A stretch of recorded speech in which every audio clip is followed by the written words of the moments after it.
everyone, welcome to my channel. Welcome to today's video. Today's video is going to be my review and first impression on the Glaminatrix Barely Basic palette. If you've been subscribed to my channel, you know I love Glaminatrix cosmetics. I tried them last year for the first time and I've fallen head over heels for their formula.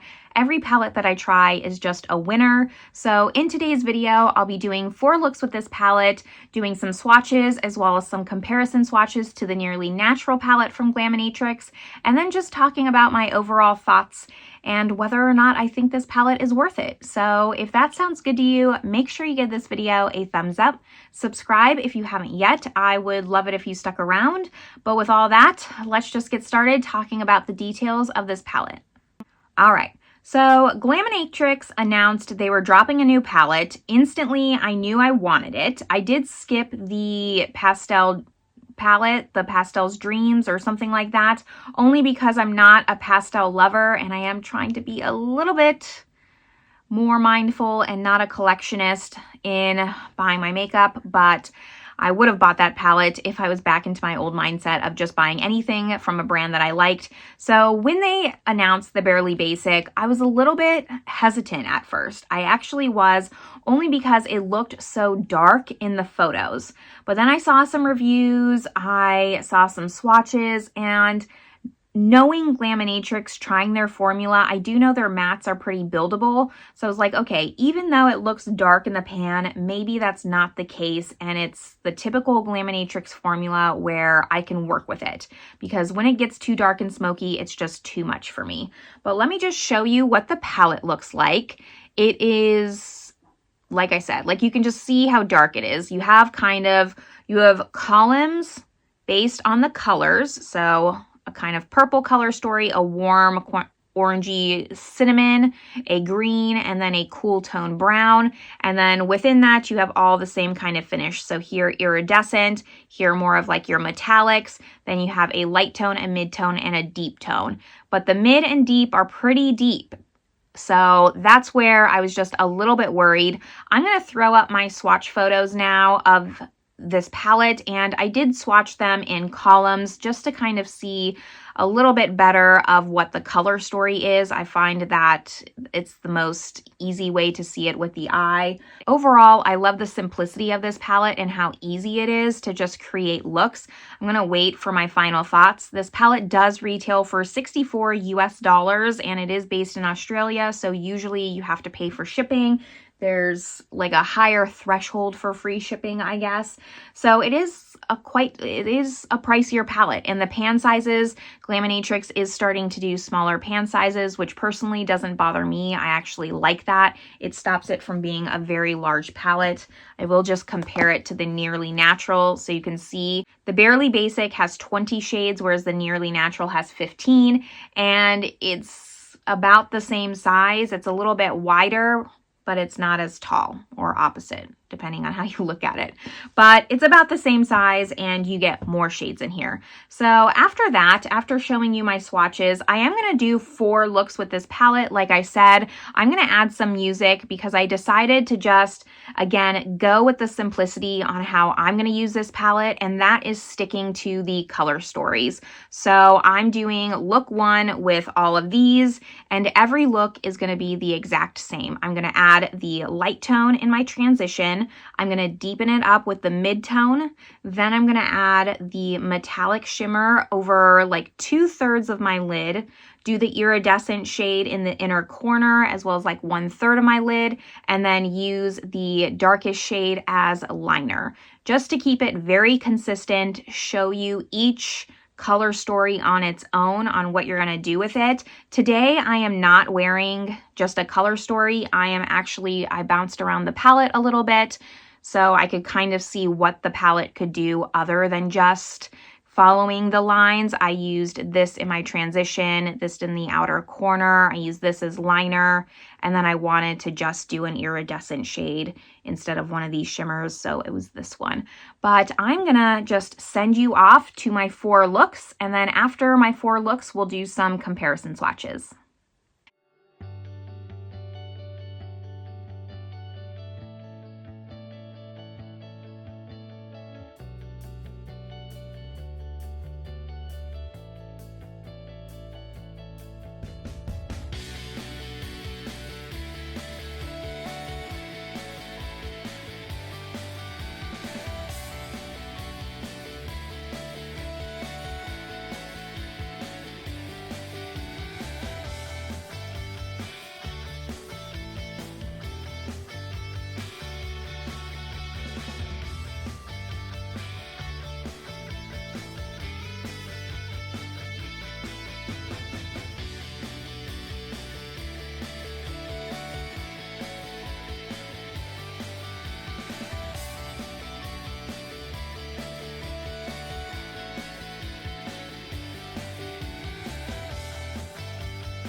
Now that you've seen all 4 looks, I wanted to quickly do some comparison photos and talk about the Nearly Natural, only because I know a lot of people missed out on that palette and really wanted it. So I wanted to know if you got this palette, if it was a good replacement for the Nearly Natural. I don't really do comparison videos that often. It's not my forte, but I wanted to give it a shot. So like I said, the Nearly Natural has 15 shades, so 5 less shades than the Glaminatrix.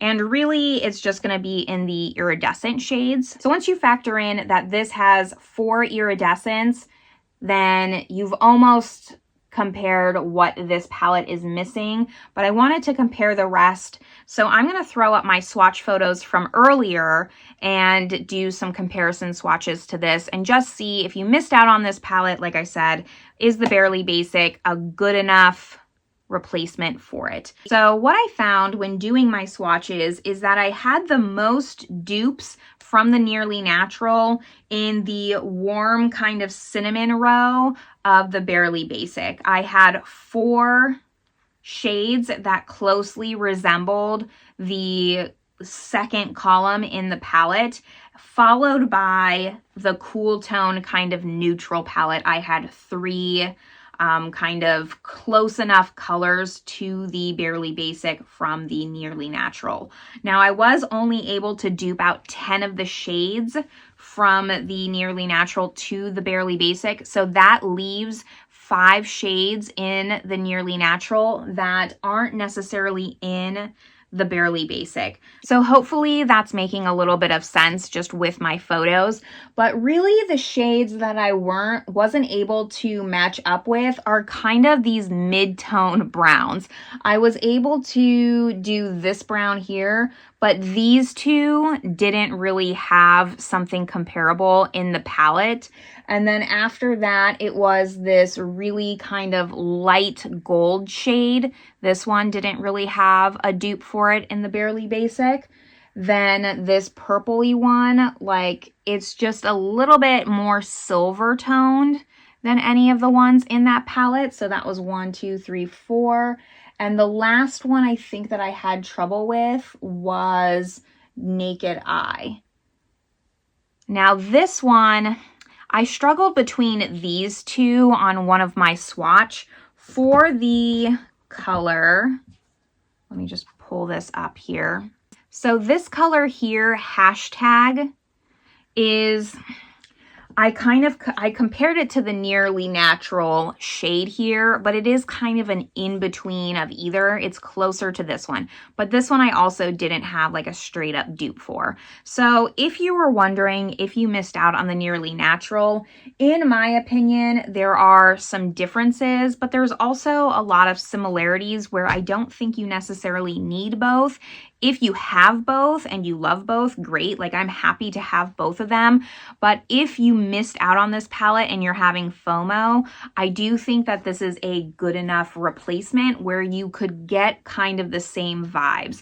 Now, what you're getting in this palette that you're not getting in this one is a lot of greens. And again, like that row of iridescent shades, which the row of iridescent shades makes it for me. I love iridescent shades. Like I said, this is the one I'm wearing all over my lid today. But you do only have in the Nearly Natural 1 green, very similar to this one. And you have none of these other greens. You have a green shimmer in there, but that's about it. No iridescent. So there's definitely more green in this palette, and then there's definitely more purple mauves in this palette. I personally like that. Now that we've kind of talked about the comparisons, let me just wrap up my final thoughts on this palette. I had so much fun using this palette. Luckily, my taking a chance paid off because these mattes are so buildable. I am able to really keep it light if I want to. Now, I wouldn't recommend actually using it like I did just line by line for each color story, only for this one. This shade here is definitely a blending out shade. So I used this shade here as liner in my look that you saw, just to keep it cohesive across the board. Next time though, I would use this as a transition and just use this to deepen up the outer corner. This is more of just a blending out shade, complementary to any of the shades in this palette. So this has just a different purpose than like these three. Now I will say, I thought that this row was going to be my least favorite, but actually the green was. And that's only because of this shade. It's just a little bit too swampy green for me. It has a little bit too much yellow, a little bit too chartreuse. If I used these two, I think I would have liked it a lot better. And then surprisingly, I liked this row a lot. I thought it was going to be much more warm tone, much more orange, but it's a lot... It still is orange, it's still a warm tone, but it's a lot more toned down than I was anticipating. And this shimmer here is more of like, kind of like a fiery copper that's just not overbearing. It has like that flip to it that makes it just, it pulls it together for people who, like me, don't love warm tones. It was absolutely perfection. I think that Glaminatrix did such a good job with this palette. I would recommend it 100 times over. This is a unique neutral palette to me. If I was to design a neutral palette, like this is what I envision, because it just makes it so easy. I love how easy this palette is to just have the looks already set up for you. The iridescence, I've mentioned it already, but they really push this palette over the edge. I just love iridescent shades. I'm always buying those as singles, and then I never use them because I don't go into my singles. It's a whole thing. So to include the iridescence in here really steps this up for me. Glaminatrix is just really finding her stride and just coming out with better and better palettes. I love this so much. I love the size of it. I love how it flips over like this. It's quite weighty. It feels much heavier than the Nearly Natural. Like I can tell the difference in quality, a difference in the mirror. I used the mirror for my looks and they turned out really great. So I have zero complaints about this palette. Absolutely none. It's not even a complaint, it's just more personal preference. Like this green here is like not my favorite green. I wish it was a little bit more green than yellow, but I still wouldn't change it. I still think that the palette is absolute perfection, and it's for the person who loves neutral tones like myself, but you also want that indie sparkle. So it gives you both of those. It is the #1 palette in my life right now. I can see myself really reaching for this and having it be a really staple palette, because if I want to just have a very classy, everyday kind of makeup look, like office appropriate, then I can reach into this. But if I want to pump up the jam a little bit, I can. So I am very happy with this purchase, and I'm excited to see what Glaminatrix comes out with in the future.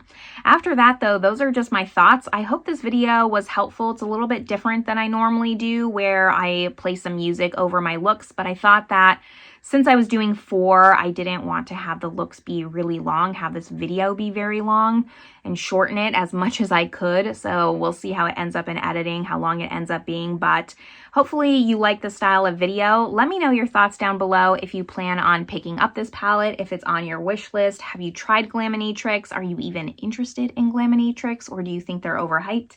I would love to know all your thoughts, but this is where I'm going to leave you all. I hope you're having a good one, and I will see you in my next video. Bye, everyone.